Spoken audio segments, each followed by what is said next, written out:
Ang lulutuin po natin ngayon ay tinolang native na manok.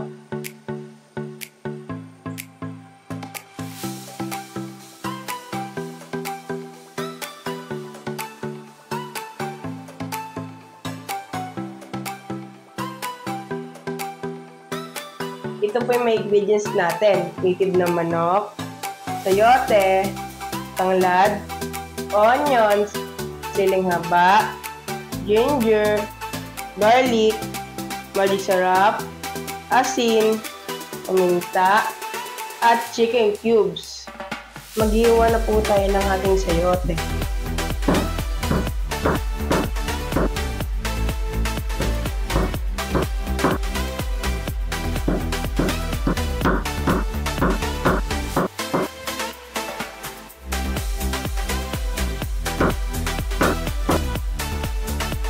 Ginger,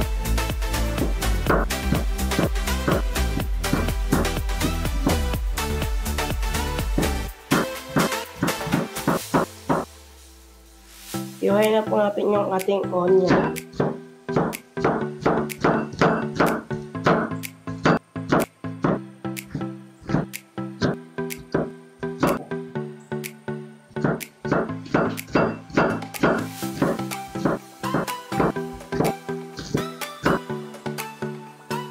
Iiwain na po natin yung bawang.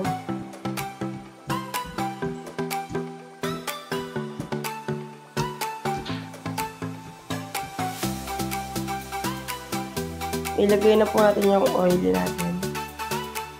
Ilagay na po natin yung ating bawang.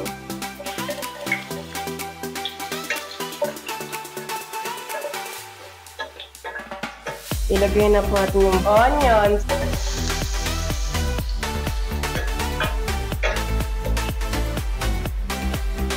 Ilagay na po natin yung ginger natin.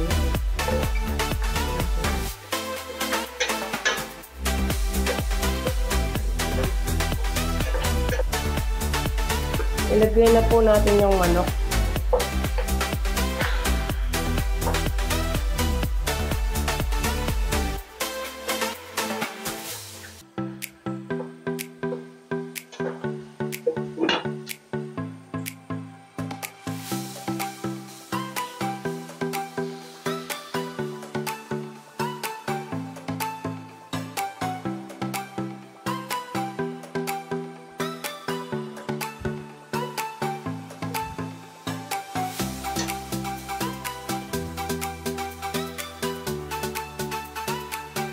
Maglagay na po tayo ng tubig.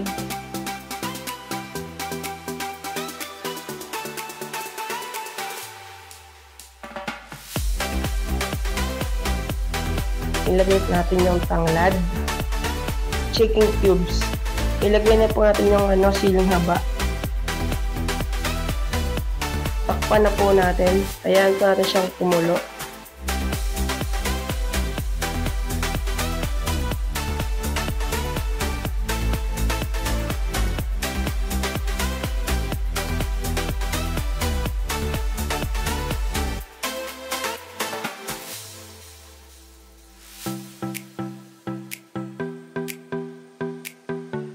Ilagay na po natin yung magic syrup.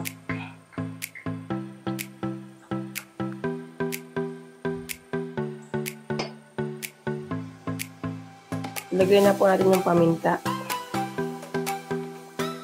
Depende sa inyo mga idol na kung pamintang buo or hindi.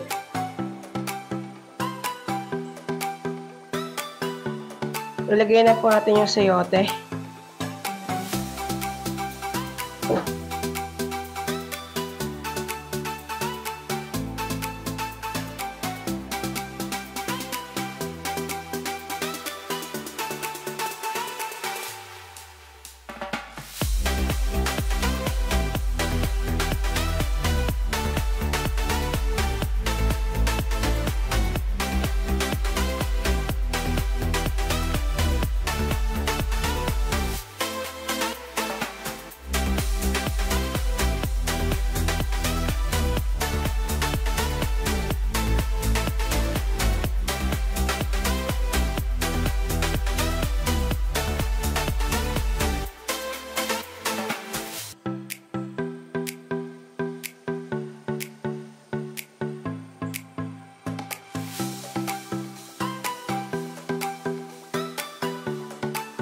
Ang magtitikim po sa aking niluto ay walang iba, hindi si Mama. Titikman na po natin mga idol ang niluto ni Kuya na native na manok. Salamat pala sa naghatag ani nga native na manok. Salamat sa gibuhi na mo inigtilakan no.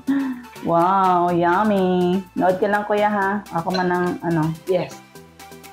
Masaan yung atay?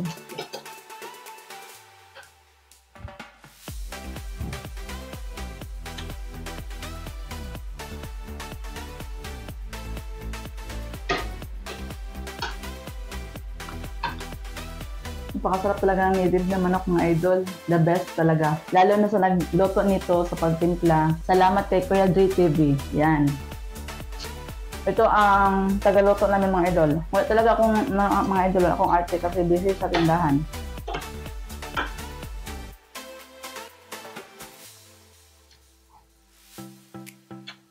Napakasarap talaga mga idol, no? Sama lang yung timplada niya. Tsaka hindi siya maalat. Masarap talaga magtimpla si Kuya Dre TV mga idol. Yun lang.